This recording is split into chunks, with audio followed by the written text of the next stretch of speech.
Excellencies, ladies and gentlemen, thank you very much for attending this important meeting.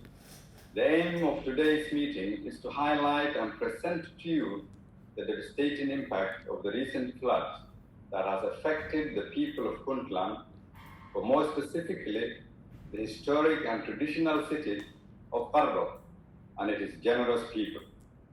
I thank President Denny for the remarkable leadership he has shown in responding to the emergency Qardho is facing during this testing time. We meet at a time when the entire world is faced by massive disruption and mounting challenges caused by the COVID-19 pandemic. While every country has been impacted to varying degrees by the health crisis, Somalia has been critically affected, compounded by a weak health infrastructure and limited resources. The Somali people are facing one of the worst hardships of our time. And by all accounts, the socio-economic impact of the disease will prevail much longer than the pressing and immediate health crisis we are now responding to. The federal government and all its federal member states are facing economic strain as a result of the global shutdown. Remittances are down, impacting almost all households in Somalia. Trade has dramatically declined as a result of the global shutdown. Businesses are feeling the pinch of reduced household income. And in order to respond to the current crisis, the federal government and our federal member states operative costs have increased while income has substantially decreased. Excellencies, ladies and gentlemen, the people of Qardho, while coping with the worst of the health and economic impact of COVID-19, have also been struck by the worst floods to have affected the city in recent history. Businesses and property are demolished, critical infrastructure damaged, livestock and farms destroyed, while all the jobs these sectors created are lost. What is worse is the town that was home to refugees and IDPs has now to contend with thousands more displaced. Our thoughts and prayers are with the families of those who lost their loved ones and those who remain missing. I am very proud of the swift reaction by Somalis from all walks of life, and particularly those from Puntland who responded by offering their support in the initial phase of the response.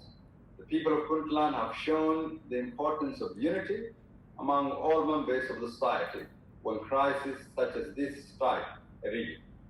The leadership of Puntland and its elite deserve special mention for attending to the wars affected in their communities.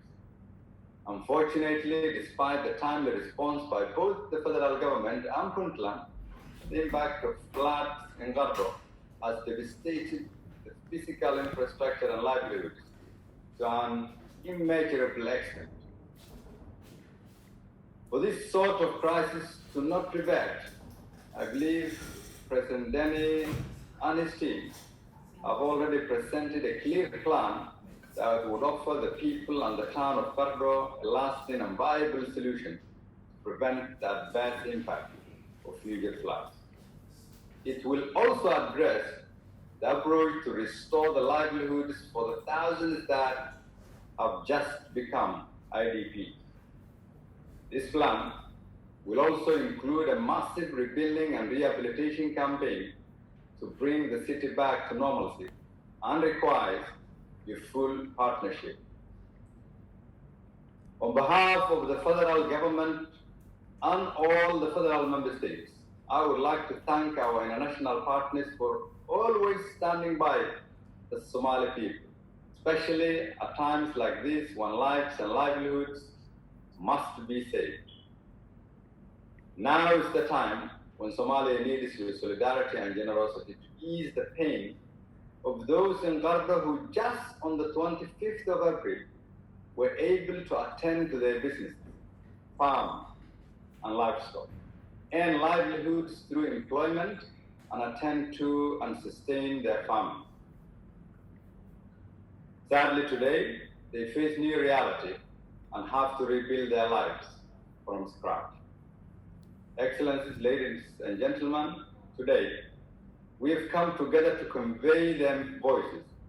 We've come together to imagine the hardship they face and to consider the hard and long journey they must embark on in order to rebuild their lives. The people of Qardho need your urgent and sustained response in this critical matter. And it is my hope that you will answer their call. Thank you very much for your attention.